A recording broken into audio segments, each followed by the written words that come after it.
Ethan stood at the edge of the cliff, staring down at the fortress that had haunted the galaxy for decades.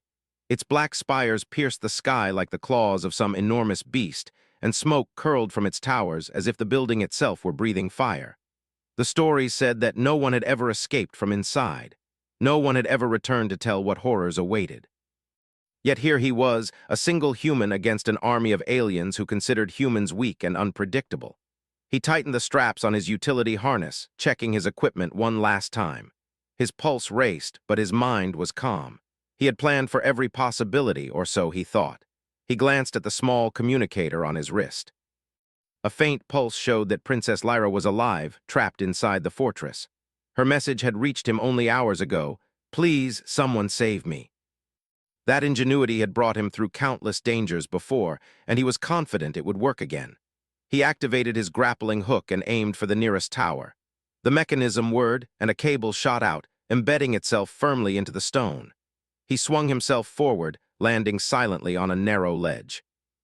The fortress was a maze of metal and glass, patrolled by creatures with sharp claws and sharper minds. Sensors scanned every inch, and drones hovered silently in the air, their lenses glowing red. Ethan crouched behind a wall, studying their movements. He had learned one thing about alien technology. It was precise but predictable. Humans could think in ways aliens could not anticipate. That had always been their edge. As he moved forward, Ethan noticed a series of rotating beams blocking a hallway. Many would have waited for the perfect moment, but Ethan had a different idea. He timed his movements with his heartbeat, slipping through the beams in a rhythm only he could maintain.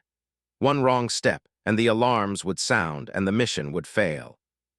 But humans had always thrived in impossible situations. Finally, he reached the cell where Princess Lyra was held. The door was reinforced with alien alloys, but Ethan had prepared for this. He set a small device at the base, and within moments a quiet hiss sounded. The door slid open, and Lyra stepped out, her eyes wide with fear and relief. "You came," she whispered, her voice trembling. "I thought no one would." But Ethan's mind worked like a machine.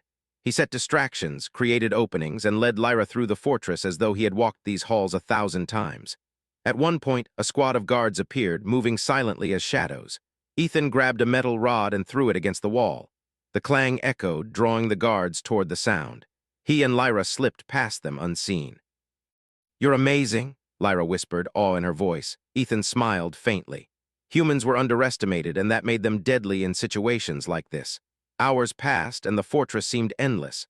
Just when they thought they were close to freedom, alarms blared. Red lights flashed across the corridors, and the hum of machinery grew louder. Ethan's heart pounded, but he didn't panic. He had a plan. "Stay behind me," he said. They reached a large hall where the final security gate blocked the way to the exit. Ethan studied it for a moment, then pulled out a small device. He attached it to the gate, and it began to hum. Sparks flew, and the gate's mechanism strained against the intrusion. Lyra watched, holding her breath. Finally, the gate slid open, and they ran into the open courtyard. Freedom was just steps away, but then the sky darkened, and the massive alien warship appeared above the fortress. Its engines roared, and beams of light scanned the ground. Ethan knew they had little time. "Run!" he shouted. They dashed toward the edge of the fortress, but the warship's energy beams cut across the courtyard, destroying everything in their path. Ethan's mind raced. Humans could think, adapt, and use the environment in ways aliens could not predict. He spotted a supply crate and kicked it toward the nearest beam. The crate exploded in a shower of sparks, momentarily blinding the warship's sensors. "Now," Ethan shouted. They sprinted for the cliff edge, and Ethan fired his grappling hook. The cable caught a distant rock formation, and they swung over the chasm, barely escaping the destruction behind them. On the other side, they landed hard but safe. Lyra gasped, gripping his arm. You saved me," she said. Ethan nodded. "This isn't over. They'll come after us, but we'll survive." Humans always do. As they moved through the alien landscape, Ethan noticed faint tracks in the soil, large, deliberate, and intelligent. He signaled for Lyra to stay quiet. "We're not alone," he whispered. Suddenly, a massive creature emerged from the shadows, its eyes glowing in the dark. It was unlike anything Ethan had seen before, a predator designed to hunt the cleverest prey. Ethan's mind worked fast. He grabbed a flare and ignited it, throwing it to the side. The creature roared and charged after the light. Ethan pulled Lyra behind a rock, catching his breath. "We can't fight it head-on," he muttered. Humans had survived by thinking ahead by using brains over brawn. He spotted a narrow canyon nearby. "Follow me," he said. "It can't fit through there." Night turned into dawn, and Ethan knew they had to keep moving. "We need to find food and water," he said, "and a safe place to rest. We can't afford to stop for long." Lyra nodded, trusting him completely. Humans had a strange way of surviving through determination, ingenuity, and sheer willpower. Ethan embodied all of it. As they walked, they saw a faint light in the distance. Ethan signaled for caution and approached. It was not a fire or human settlement, but something far stranger. A hovering craft, sleek and alien, unlike the fortress they had escaped. It hovered silently, and the air shimmered around it. Ethan instinctively crouched, analyzing every detail. The craft's door opened slowly, and a figure emerged. Tall, regal, and unlike any alien Ethan had faced before. Her presence radiated power, but also intelligence and curiosity. Ethan felt a strange sense of calm and danger at the same time. He realized that their journey was far from over. Who are you?" Lyra asked, trembling. The figure regarded them silently. Then, in a voice both melodic and commanding, she said, "I have been expecting you, human. You have done what no one else could. You have survived, and you will not die here." As the sun rose over the alien horizon, Ethan, Lyra, and the mysterious figure prepared to face whatever came next. The fortress, the warship, the predators, they were all behind them, but the galaxy had only just begun to test humanity. And Ethan knew with certainty that humans were never meant to be ordinary. They were meant to endure, to adapt, to triumph. The first chapter of his adventure was over, but the true journey, the one that would test human courage against the vastness of space, was just beginning. The figure before Ethan and Lyra stepped forward, her movements graceful and precise, yet filled with power. Her skin shimmered faintly like moonlight reflected on water, and her eyes glowed with an intensity that seemed to pierce straight into Ethan's mind. She exuded authority, but there was also a warmth beneath it, a careful curiosity. "I am Queen Selara," she said, her voice musical but commanding. "I rule this sector, a land where few survive without cunning and skill. And yet, you human, have passed through dangers that would destroy the strongest of my people." We were escaping from the fortress. His mind raced. How much should he reveal? Aliens were cunning, and humans often underestimated them or overestimated. "We didn't mean to come here," he added. Selara regarded him silently, her glowing eyes scanning every inch of his form as if measuring his worth. "I know why you came," she said finally. "And yet you are alive. That is extraordinary. Humans are unpredictable, fragile, and yet remarkably enduring. And you, human, have shown ingenuity that even my people seldom demonstrate. You have survived where others would have perished." Yet something in her tone suggested fascination rather than hostility. "You saved the princess," Selara continued, "with nothing but your wits and courage. That alone is enough to earn my attention." She extended a hand, and a small platform of light appeared beneath them, lifting them gently off the ground. Ethan's stomach lurched slightly, but he held his balance. This is your ship?" he asked, struggling to keep his voice steady. "It is my vessel," Selara replied. "And you will not leave this place until I know more about you. Humans are rare in these regions. Your species is different from any I have encountered. I intend to learn why." Selara's power was undeniable, and resistance could mean death. He nodded, keeping his tone firm but polite. "We will answer your questions, Your Majesty, but please, we just want to live." Ethan studied its structure, sleek, organic, yet technological in a way he had never seen. It seemed alive, responding to Selara's thoughts almost instantly. Humans were often underestimated because aliens judged intelligence only by technology and brute strength, but Ethan knew that humans had a different kind of brilliance, adaptability, resourcefulness, and creativity. As they traveled, Selara asked questions, not in the harsh interrogative tone of a conqueror, but with curiosity. She wanted to know how humans survived, why Ethan had acted as he did, how humans thought in situations of extreme danger. "We don't always rely on power," Ethan explained. "We think, we improvise, that's what helps us survive." "Your mind is remarkable. Most species are either predictable or reckless. Humans are both. They act with courage, yet they calculate. They are dangerous and fascinating in equal measure." Ethan hesitated for a moment. Humans often acted on instinct, yet there was also honor, loyalty, and compassion. "Because it was the right thing to do," he said finally. "Humans, we don't leave others behind if we can help them. It's part of who we are." Most beings in this galaxy prioritize survival over loyalty. But you, human, you are different. But they will not harm you while you are with me. The air was breathable but carried a strange tang, unfamiliar to humans. Ethan and Lyra stepped cautiously onto the floor, taking in the alien beauty. You will stay here for now, Solara said. My people will ensure your safety, but you must understand, the galaxy is not kind to humans. They are few and they are seen as fragile. Your species has survived against impossible odds, and that survival has caught my attention. I will protect you, because I see potential that even humans themselves do not fully understand. A powerful alien queen recognizing human potential, offering protection. It was almost unbelievable. As they settled into the chamber, Ethan could not help but notice the intricate technology woven into every surface. The walls pulsed with energy, responding to thought rather than touch. It was unlike anything humans had designed, yet there was something familiar in its logic. He realized that understanding this technology would require human ingenuity, observation, experimentation, and adaptation. Why are you helping us? Lyra asked, curiosity mixed with awe. Solara turned to her. Because humans are rare and extraordinary, your kind is capable of things no other species is.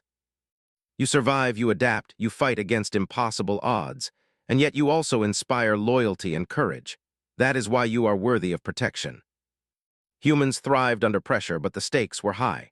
Days passed within the chamber, and Ethan and Lyra began to understand more about Solara's civilization. Her people were advanced, blending technology and biology seamlessly. They could manipulate energy with thought, heal wounds with ease, and communicate over vast distances without sound. Yet despite all this, they were cautious. Even in their power, they recognized the uniqueness of humans. Solara observed Ethan closely. He trained alongside her elite forces, demonstrating human adaptability. Where aliens relied on power and precision, humans could improvise, finding solutions in chaos. Solara noted every tactic, every clever maneuver, and admired the sheer unpredictability of human thinking. One evening, as the twin moons rose over the alien horizon, Solara spoke to Ethan privately. You have proven yourself, human. You are not merely surviving, you are teaching those around you. That is rare. That is valuable. I will not allow you to die because your kind holds a spark that even I cannot ignore. Humans had survived wars, plagues, and countless disasters, always against impossible odds. And now, even in a galaxy that saw them as weak, they had earned the attention of a queen whose power rivaled entire civilizations. I don't know what to say, he admitted. I've never been protected like this before. Humans have always endured, even when the universe seemed determined to destroy them. I see that in you, I see it in your people. And recognition from Solara was more than admiration. It was a chance to prove that humans were a force to be reckoned with. As the night deepened, Ethan and Lyra sat together, contemplating the strange new world they had entered. Danger still lurked outside, and the fortress they had escaped would not remain silent forever. Yet for the first time, Ethan felt hope. Humans had survived countless impossible situations before, and now, under the watchful eyes of Queen Solara, they had a chance to survive and thrive in ways no one had imagined. The adventure had only just begun, but one thing was certain. Humans were not merely survivors. They were innovators, fighters, and a species whose courage and ingenuity could change the course of the galaxy. And Ethan, in this moment, embodied that spirit fully. Outside, the alien winds whispered through the cliffs, carrying with them the promise of new challenges, new allies, and new battles. Humans had arrived in this sector, and the universe would never forget their presence. Ethan woke to a soft glow filtering through the bioluminescent walls of Solara's chamber. The hum of alien energy filled the air, steady and comforting, yet it reminded him that they were far from safe. He rose carefully, stretching his arms, and found Lyra already awake, her eyes reflecting a mix of fear and curiosity. We need to train, Ethan said quietly, more to himself than to Lyra. Humans survived not by luck, but by preparation. Every challenge they faced demanded readiness, adaptability, and courage. He knew that Solara's protection, while invaluable, could not shield them from every threat. Lyra nodded, understanding without questioning. She had seen Ethan's methods before. Human ingenuity relied on action, not hesitation. Solara entered moments later, her presence commanding yet calm. It is time, she said. You will learn not merely to survive, but to fight alongside my forces. The galaxy grows restless, and the enemies who pursued you will not forget. Energy fields hovered, moving targets floated in midair, and alien warriors trained silently, their movements precise and elegant. Despite their skill, Solara's soldiers paused as Ethan entered, curious at the human who had survived the impossible. "You will train differently," Solara explained. "Your species thinks in ways my people rarely do. You rely on instinct, improvisation, and ingenuity. You will not be constrained by standard methods." Solara's warriors approached it with calculated steps, analyzing patterns and waiting for the perfect moment. Ethan, however, moved differently. He watched the rhythm of the traps, then acted on instinct. When a beam shifted unexpectedly, he dove, rolled, and found a hidden passage that no alien had considered. Lyra followed closely, learning from his example. "You're incredible," she whispered as they emerged from the maze, panting but unscathed. Solara's luminous eyes glimmered. "Yes, that unpredictability is human strength. You do not merely react, you adapt." He demonstrated that humans were not inferior.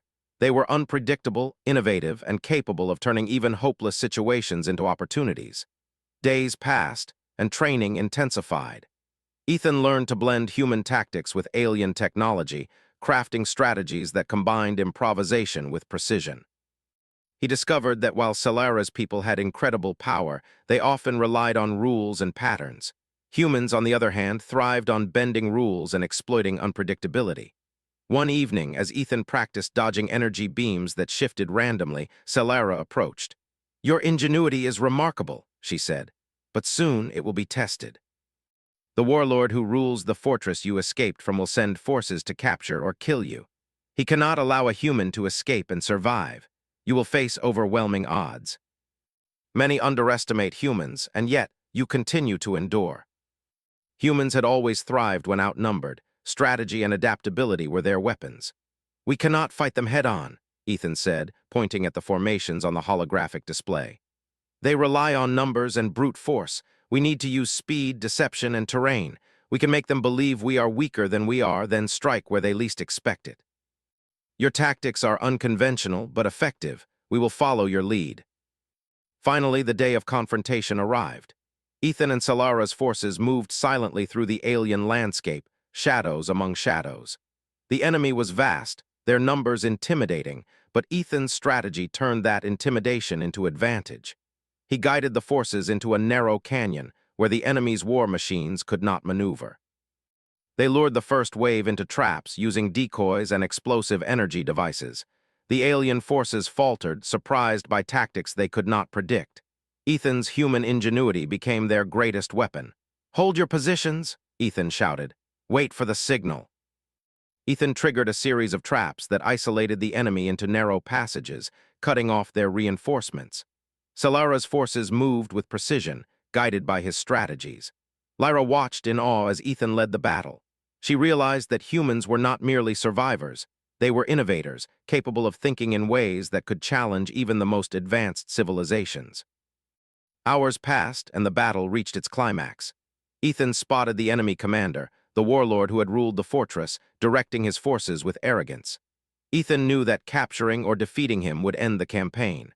Using a combination of speed, clever misdirection, and improvised devices, he isolated the warlord from his forces and cornered him. "You underestimated humans," Ethan said, standing before the warlord. "We adapt, we survive, and we do not forget." After the battle, Solara approached him, her expression both proud and curious.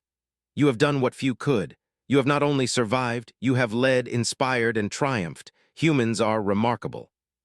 He had proven human ingenuity once again, but the galaxy was vast, and challenges were far from over.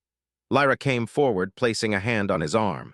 "I never doubted you," she said softly. "You've shown everyone what humans can do. Your potential, your uniqueness, it is too valuable." Humans had survived, humans had inspired, and humans had proven that even in the vastness of space, they could adapt, endure, and triumph. And yet Ethan knew this was only the beginning. The galaxy was vast, and threats were everywhere. But for the first time, humans had allies who recognized their worth, and the spark of human ingenuity shone brighter than ever. Solara approached once more, her voice calm but firm. "Rest now. The challenges ahead will be greater, but I have seen what humans can do, and I will protect you because the galaxy needs humans, not as mere survivors, but as catalysts for change." Now, even in the alien reaches of space, they would survive again. And with Solara's protection, they would do more than survive. They would shape the galaxy. As he lay down that night, Ethan thought of the fortress, the warlord, and the countless dangers he had faced. Humans were underestimated, yes, but that was their greatest advantage. The universe had yet to see the full measure of human courage, ingenuity, and determination, and Ethan was ready to show them. Tomorrow would bring new challenges, new enemies, and new tests of human resilience. But tonight, for the first time in a long time, Ethan felt hope. Humans had survived the impossible, inspired allies, and earned respect where it was least expected. And that he knew was only the beginning. Ethan woke to the soft hum of Solara's ship. Outside, the alien sky glowed with the light of two suns, casting a strange golden hue over the cliffs below. He had trained, fought, and survived battles that many thought impossible, yet he felt a new challenge approaching. Today, he would begin the mission that could change the balance of power in this part of the galaxy. Solara entered the chamber, her presence calm and commanding. "The time has come, Ethan. The factions that pursued you and Princess Lyra will not stop until humans are eliminated, but I believe there is a way to end this conflict without unnecessary loss. Together, we can create an alliance that unites our forces and stabilizes this region. But we need a plan that uses our strengths, not just force. Humans have a way of making the impossible possible." The first step was infiltration. Ethan and a small team would enter the enemy's territory, disguised as traders, to gather intelligence. Using human ingenuity combined with Solara's technology, they created convincing identities, false records, and holographic disguises. Humans had always excelled at deception when necessary, and Ethan's experience made the difference. They traveled through asteroid fields, avoiding patrols and using gravity wells to mask their approach. Every movement was calculated, but there was room for improvisation. Humans had learned to adapt when plans failed, and Ethan knew that flexibility would be crucial. Upon reaching the enemy territory, they observed the warlord's forces. Huge fleets orbited the main planet, while energy shields and automated defenses covered key positions. Ethan's mind raced, analyzing weaknesses, supply lines, and patrol schedules. "They're strong but predictable," he said. "They rely on their technology and numbers. We will exploit their assumptions." Humans don't just follow orders, we adapt. We make decisions in real time. That's what gives us an advantage. Yet Ethan's calm confidence kept the team focused. They reached the central command hub of the enemy's forces. From there, Ethan could access communication networks, security protocols, and battle plans. He studied them carefully. Humans were resourceful. They could turn even the most advanced technology into an advantage when approached creatively. Using a combination of hacking techniques and improvisation, Ethan manipulated the enemy's systems. Messages were intercepted, misinformation spread, and confusion began to ripple through the enemy ranks. Meanwhile, Solara coordinated her forces. Alien warriors moved with precision, guided by Ethan's strategies. Unlike the enemy, they could adapt on the fly, thanks to the combination of Solara's leadership and human tactics. The first strikes were calculated to minimize casualties while maximizing chaos among the opposing forces. Ethan's approach was not brute force, it was strategy. Humans had always thrived by understanding weaknesses, exploiting patterns, and staying unpredictable. The enemy commanders were confident, but Ethan's tactics made them doubt every assumption. Hours turned into days, and the infiltration reached its climax. Ethan and Lyra, along with Solara's elite, launched a coordinated strike on the central control center. Using diversionary attacks and rapid maneuvers, they bypassed the majority of the defenses. Ethan's human intuition guided every step, predicting the enemy's moves and countering them before they could act. Inside the command center, they confronted the enemy leaders. The warlord who had ruled the fortress Ethan escaped from stood among them, eyes blazing with anger. He had underestimated humans before, but now he faced the full measure of their ingenuity. "You survived again," the warlord said, voice filled with disbelief. "Humans should not be here, you should be dead." By turning the enemy's assumptions against them, isolating their leaders and exploiting internal conflicts, he forced a surrender without unnecessary bloodshed. The enemy fleet scattered, the warlord captured, and the territories stabilized under the new alliance. Solara approached Ethan after the victory. "You have done what few could." Humans do not merely survive, they inspire, they lead, and they change the course of events. I am honored to have your guidance. You've proven humans are extraordinary. We couldn't have done this without you. Ethan had shown that humans could not only survive in a hostile galaxy, but could also inspire cooperation, forge alliances, and lead change. That night, as the twin moons rose over the alien horizon, Ethan reflected on the journey so far. From escaping the fortress to earning the respect of Queen Selara, humans had proven their resilience. They were clever, adaptable, and fearless when it mattered most. Selara watched him thoughtfully. "You have taught my people something they rarely understand," she said. "Humans are not defined by strength alone. They are defined by courage, creativity, and the will to endure. And we don't give up, even when the odds are against us." The galaxy was vast, full of dangers and mysteries, yet humans had proven that they were more than capable of facing them. Ethan knew there would be more battles, more challenges, and more threats, but the spirit of humanity would endure.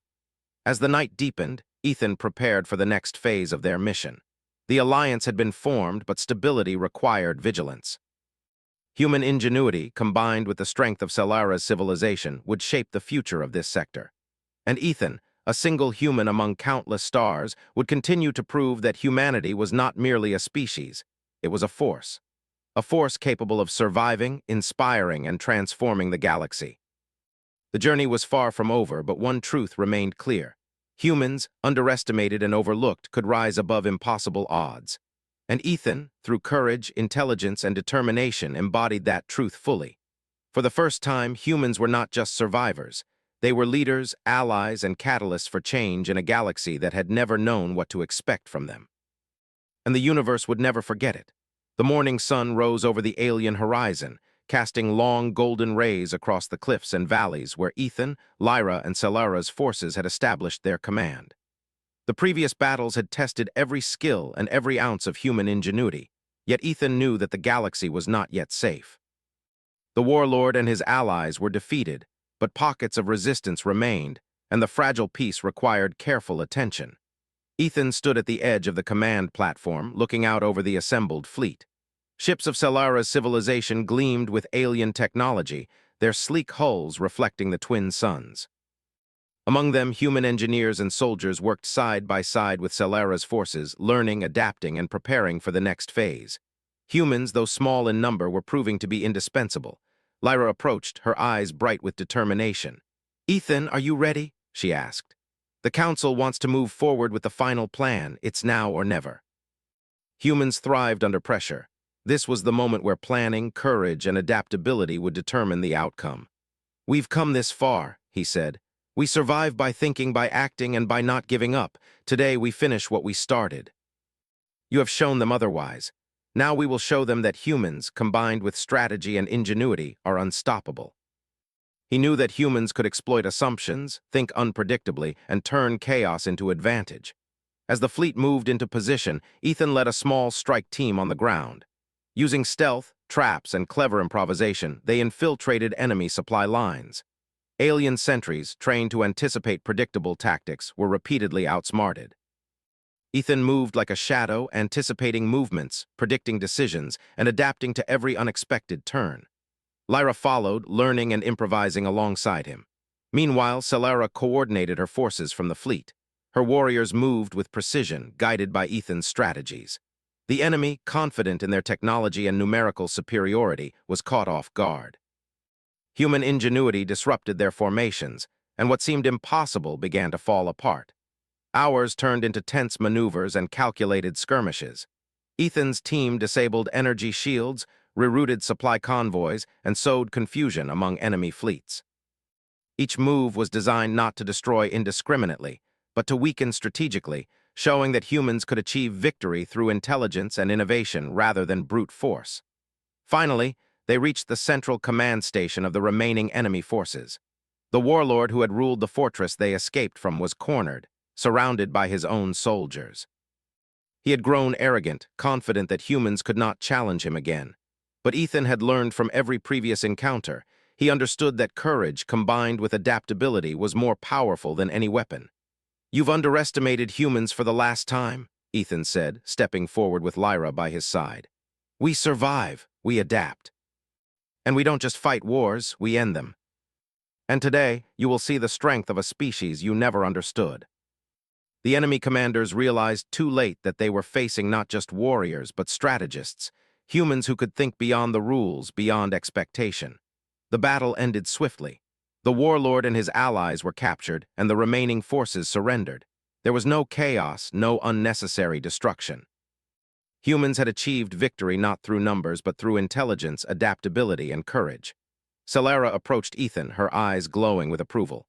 You have done what few could. Your species is remarkable. You do not merely survive, you change the outcome, inspire loyalty, and shape the galaxy itself. Humans had always faced impossible odds, yet here on a distant world, their abilities were recognized and respected. They were not merely survivors, they were innovators, leaders, and catalysts for change. Lyra came forward, smiling. You've proven what humans can do. Even in the alien world, your courage and cleverness have saved countless lives. We make mistakes, but we learn, we adapt, and we endure. That's what makes us strong. That's what makes us human. Ethan's actions had not only saved Princess Lyra and countless lives, but had also established humanity as a force to be reckoned with in the galaxy. The victory was not merely military. It was symbolic. It showed that intelligence, courage, and adaptability could overcome even the most advanced technology and overwhelming numbers. Humans, underestimated for so long, had proven themselves once again. In the days that followed, Ethan helped coordinate reconstruction, integrating human tactics with alien technology. He taught Solara's forces how to anticipate unpredictability, how to adapt in real time, and how to use creativity as a weapon. The alliance flourished, stronger than any single force could have achieved alone. One evening, Ethan and Lyra stood on the observation deck looking out at the stars. The galaxy stretched endlessly, full of unknown worlds, dangers, and opportunities, yet humans, small in number but mighty in spirit, had earned their place among the stars. Do you think this will last? Lyra asked, her voice quiet. Ethan smiled. It has to. Humans survive not by waiting for the impossible to happen. They make it happen. We adapt, we endure, and we inspire. That's who we are. You are not merely survivors. You are leaders, allies, and a beacon of hope. The warlord's empire was gone, replaced by cooperation and understanding. Humans had not only survived, they had led. They had demonstrated that bravery, intelligence, and moral courage were more powerful than fear, force, or tyranny. As night fell over the alien horizon, Ethan reflected on everything that had brought them here. From escaping the fortress to gaining Queen Solara's trust, every challenge had tested human resilience. And humans had passed every test not because of superior strength, but because of ingenuity, adaptability, and courage. Lyra stood beside him, holding his hand. You've done more than I ever imagined, she said. You've shown the galaxy what humans can do. We adapt, we endure, and we will continue to do so no matter what comes next. The universe will remember this day, she said. Humans have arrived. They are not just survivors, they are a species that shapes the future. Their ingenuity, courage, and determination would carry them forward, through every challenge the galaxy could offer. And so, humanity's place among the stars was secured, not by domination, but by courage, intelligence, and the refusal to accept limits. Ethan, a single human among countless civilizations, had proven that one species, underestimated and overlooked, could change the course of the galaxy. As the twin moons rose over the alien horizon, Ethan, Lyra, and Solara looked out at the galaxy, united in purpose and respect. Humans had survived. Humans had inspired. Humans had triumphed. And the universe would never forget the day humanity showed what it truly meant to endure, to adapt, and to rise above impossible odds. The journey was far from over, but one truth remained clear. Humans were not merely survivors. They were a force. A force capable of shaping history, inspiring civilizations, and leaving a lasting mark on the stars. Ethan smiled, knowing that this was only the beginning. The galaxy had witnessed humanity's spirit, and there was no limit to what they could achieve. And so, humans continued to rise, to endure, and to thrive, proof that no matter the challenge, no matter the odds, they would always survive and prevail.